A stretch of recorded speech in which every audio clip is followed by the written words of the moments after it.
So do you ever wonder what exactly is the best way to control your thumb on the back of that neck?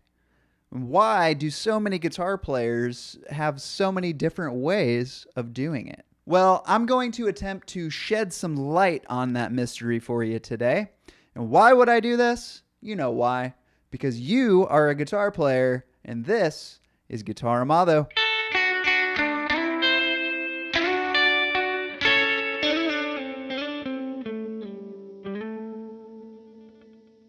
Hey everybody, welcome to another grand episode of GuitarAmado here. I am your host, Adam Amado. Got new episodes coming at you every single Friday, so definitely hit that subscribe button if you like what you see. So today we're going to take a deep dive into that thumb.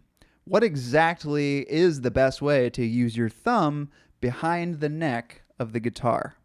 Now, I personally have caught myself using countless different ways, and it really depends on the context of the music that I'm playing. So I figure the best way to break this down is to take a look at a few of those unique situations and see just how you can use your thumb to help you improve your sound and your overall comfort on the fretboard. So before we get into all that though, let's just take a look at one of the most basic fundamentals of good thumb technique. Now, the way that I was taught is that you just take a sheet of paper, take your fretting hand, and just naturally hold that paper in your hand. And when you pull it out, that's exactly where your thumb should be in reference to your fingers on the back of the neck. So somewhere usually between like the second and third finger, just a general rule there. It's going to be a little different for most guitar players, but generally your thumb is going to be somewhere in the middle of that four-finger group. So if I set myself up for a nice four-finger exercise on the first string here, and I'll show you a shot of the back of my neck here. You can see my thumb is right in line pretty much with my second finger. So that might not be the exact case for you. You might be a little more in line with the third finger. But once again, typically it's going to be more towards the middle of that four-finger grouping. And equally as important is deciding how high you want your thumb.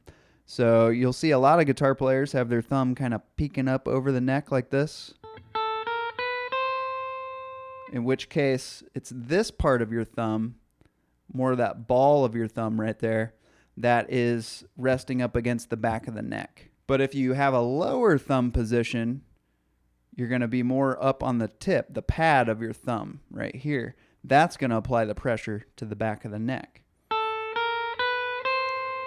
So I like to think that there's no right or wrong way to do that. It really just kind of depends on your physical makeup in your hand. Like, you know, I have kind of weird thumbs. I can like pop it out of joint and do all that crazy stuff with it. So when I play in a high thumb position, it doesn't really bother me because I can kind of cock my thumb in a weird way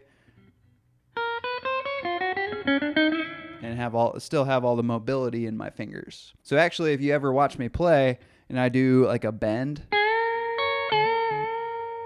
my thumb comes way up over the top. So if I were to do more of a traditional like scale run type scenario, you can see my thumb is still kind of peeking up over the top here, but it's not totally hanging over like it was for the bend. So I do tend to favor a higher thumb position on the neck, but that doesn't necessarily make it wrong if you like to keep your thumb a little lower. So at the end of the day, the most important thing to think about with your thumb position is what is going to provide the best leverage for the situation that you're in. Like I said, depending on what songs I'm playing and stuff, my thumb position is constantly changing. So the point here is don't be afraid to experiment. There really is no right or wrong way. It's just purely that search for comfort. So it's all about finding that best position for your thumb that allows you to, number one, apply enough pressure to the fretboard to press down the notes, and number two, still keep full mobility in all four fingers. In the case of a scale run, my thumb's a little lower.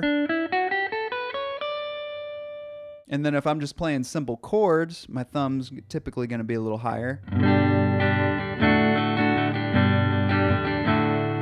And notice there, I'm lifting my thumb up and down to mute this low E string. So that's another reason that I like to keep my thumb a little higher. But keep in mind, it doesn't make it wrong if you like to keep your thumb down while you're playing your chords. To me, that just doesn't feel as comfortable though. It's kind of using more of this part of my thumb to apply that leverage on the back of the neck.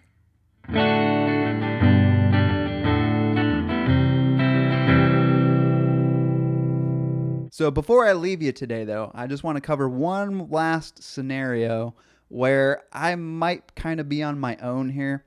I don't know if anybody else really thinks of things this way or uses their thumb in this manner. So for example, I've been practicing this riff from a song called What We Have Here. And it just uses like some basic major triads and sprinkle in some other chord tones. We don't need to get into all that right now. But the point is, when I start this out, look where my thumb is. It's like off to the side. It's pointing down the neck that way. And so when I go through this first chord, and